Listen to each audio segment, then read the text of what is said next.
प्रणाम। अभी कुछ दिनों से जो बेहद आम खबर है वो है कि 2000 के नोट जो है अब सर्कुलेशन में नहीं रहेंगे।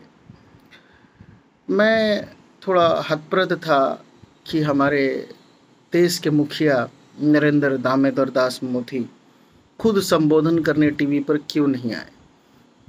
एक्चुअली उन्हें सिर्फ संबोधन में ही तो मज़ा आता है।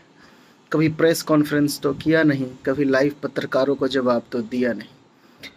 वो धड़ाम से टीवी पे आते हैं, कुछ कहते हैं और देश को उलझा कर चले जाते हैं।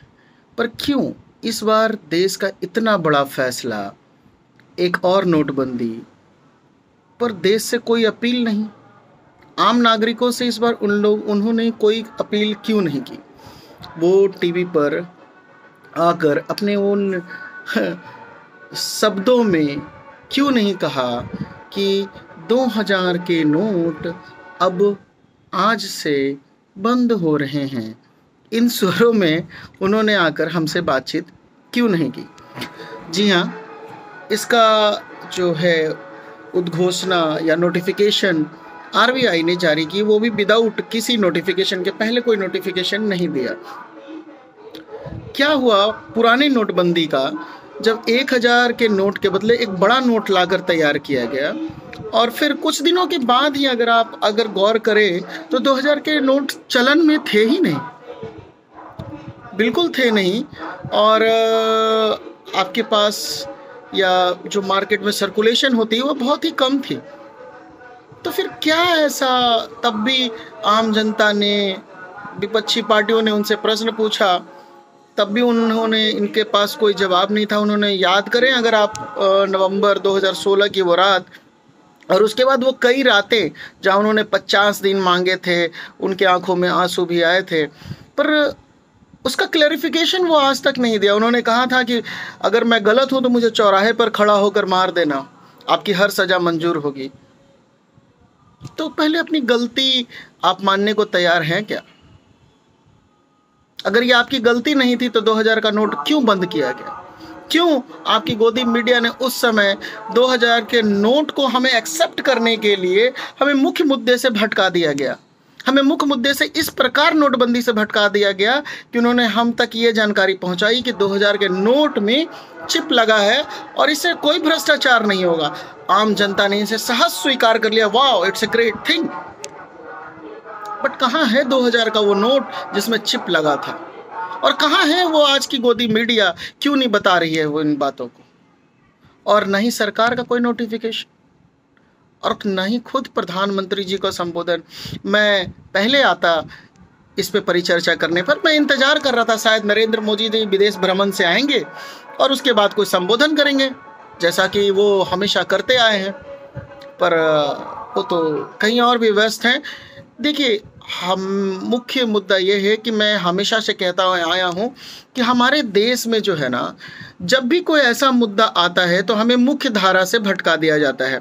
और उस मुख्य धारा से भटकाने के लिए देश की जो सरकार है, जो देश के सरकार के मुखिया है, वो बीच बीच में कुछ ऐसे एजेंडे तैयार करते हैं जहां हमारा पूरा ध्यान जो है मुख्य धारा से अलग हो जाता है। और इसमें उनकी सहायक होती है उनकी आईटी सेल और गोदी मीडिया, जो हमें मुख्य धारा से अलग करने में बहुतायत, मुख्य धारा से अलग करने में हमें सहयोग देती है, हमारे ब्रेन वॉश करती है, ताकि हम मुख्य धारा से बिल्कुल अलग हो जाएं और हम उस मुद्दे के बारे में सोचें ही ना। आपको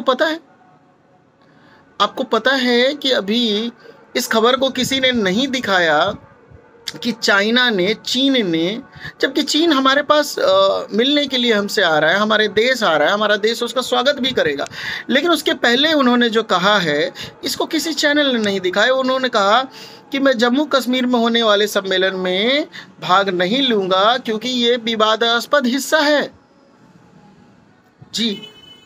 पर इसको किसी भी चैनल, कोई भी चैनल दिखाने के लिए तैयार नहीं है। जब भी सरकार महंगाई पे घिरती दिखती है, जब भी सरकार भ्रष्टाचार पे घिरती दिखती है, जब भी सरकार बेरोजगारी पे घिरती दिखती है, जब भी सरकार अन्य मुद्दों पे घिरती दिखती है, तब वो बीच बीच में कुछ ऐसे प्रश्न और ऐसे मुद्दे लेकर आते हैं जहां हमारा पूरा ध्यान उससे भटक जाता है। मुझे लगता है कि उस समय देश के पप्पू ने कहा था, अगर आपको याद हो, नवंबर 2016 के बाद सो कॉल्ड पप्पू ने क्या कहा था, अगर आप उसके स्टेटमेंट को देखें तो मुझे लगता है कि पप्पू कोई और है और पप्पू बना कोई और है। जी, समझने की कोशिश कीजिएगा कि पप्पू कोई और है, पप्पू बना कोई और है, पप्पू बना कोई और रहा है और पप्पू बन कोई और रहा है। समझने की कोशिश कीजिए, गुमराह मत होइए, मुख्य मुद्दे से भटकिए नहीं।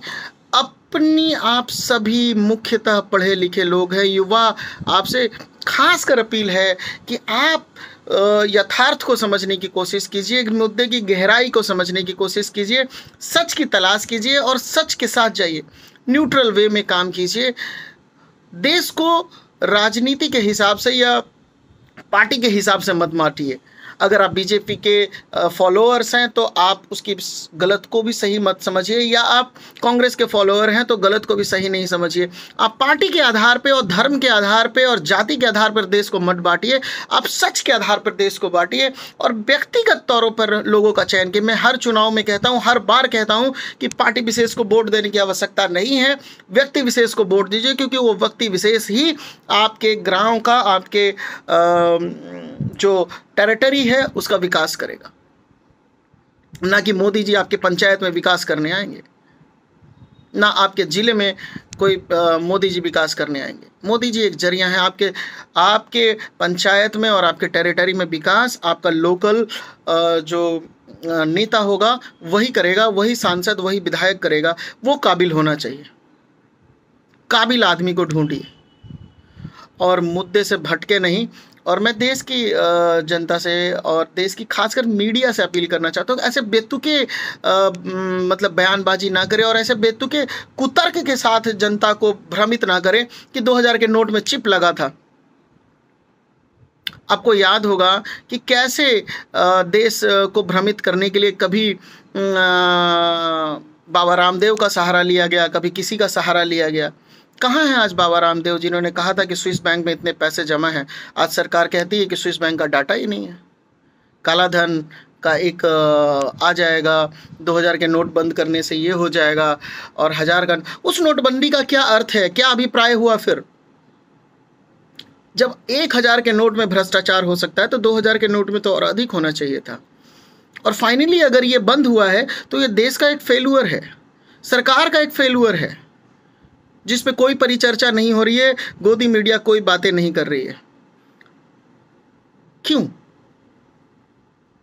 हमें हर बार मुद्दों से भटकाया जाता है और क्यों हर बार हम मुद्दों से भटक जाते हैं? क्यों हमारे देश में मुख्य मुद्दा राजनीतिक एजेंडा नहीं है? क्यों हमारे देश में आज बेरोजगारी पे बात नहीं की जाती? क्यों हमारे देश में भ्रष्टाचार पे बात नहीं की जाती खुलकर? क्यों हमारे देश में जो मुख्य मुद्दे हैं उस पे बात नहीं की जाती? जब भी ऐसा कुछ मुद्दा आता है क्यों, और ऐसे मुद्दों पर, ऐसे भटकाऊ मुद्दे पर कभी प्रधानमंत्री नरेंद्र मोदी का कोई संबोधन क्यों नहीं आता? क्यों वो मन की बात नहीं करते इस नोटबंदी पे? क्यों वो मन की बात पुलवामा पे नहीं करते? मैं पुलवामा को गलत नहीं बोल रहा हूँ, क्योंकि फिर जो बीजेपी समर्थक होंगे मुझे मैसेंजर में मैसेज ठोकने लगेगा, ठगा ठग ठगा ठग, क्या आप देश विरोधी है? जी नहीं, मैं आपसे ज़्यादा देशभक्त हूँ, मुझे देशभक्ति की परिभाषा पता है, आपसे सीखने की ज़रूरत नहीं है। समझ रहे हैं आप अपने आप को अपने अंदर ढूंढिए, टटोलिए और देशभक्ति की सही परिभाषा ढूंढिए। क्या है देशभक्ति? आपको नहीं पता। अगर आप देशभक्ति की बात करते तो प्रवीण तोगड़िया साहब मर गए, कोई इंक्वायरी नहीं बैठी साहब, और ऐसे कई देशभक्त मर गए और कोई इंक्वायरी नहीं बैठी। थोड़ा सतर्क रहें, सावधान रहें और सही मुद्दों का चयन करें। देश की जनता से अपील है। और मुझे लगता है कि सरकार को और मीडिया को स्पष्टीकरण देना चाहिए कि 2000 के नोट को क्यों बंद किया गया और उस समय 2000 का नोट का परिचालन क्यों स्टार्ट किया गया। इन दोनों मुद्दों का स्पष्टीकरण सरकार चाहती है और मुझे लगता है कि नरेंद्र मोदी साहब को संबोधन के द्वारा ही आना चाहिए, क्योंकि उन्हें, मुझे लगता है कि वो प्रेस कॉन्फ्रेंस तो कर नहीं सकते और जहाँ तक मुझे स्मरण है, मैंने आज तक उनका कोई लाइव प्रेस कॉन्फ्रेंस तो नहीं सुना और नहीं कहीं पढ़ा, नहीं कहीं देखा। अगर कुछ ऐसा हो तो आप मुझे बताएं। और मेरी वीडियो इतनी पॉपुलर भी नहीं है, या मेरे पास ऐसी एडिटिंग की कोई टीम नहीं है, कोई टेक्निकल टीम नहीं है जहां मैं ऐसे डाटाज आपको दिखा सकूं। मैं प्रयासरत हूं कि जल्द ही मैं भी आपको वैसे डाटा दिखा सकूं, ताकि मेरी बात और सही बात, सच बात आप तक पहुंचा सकूं। जय हिंद, जय भारत।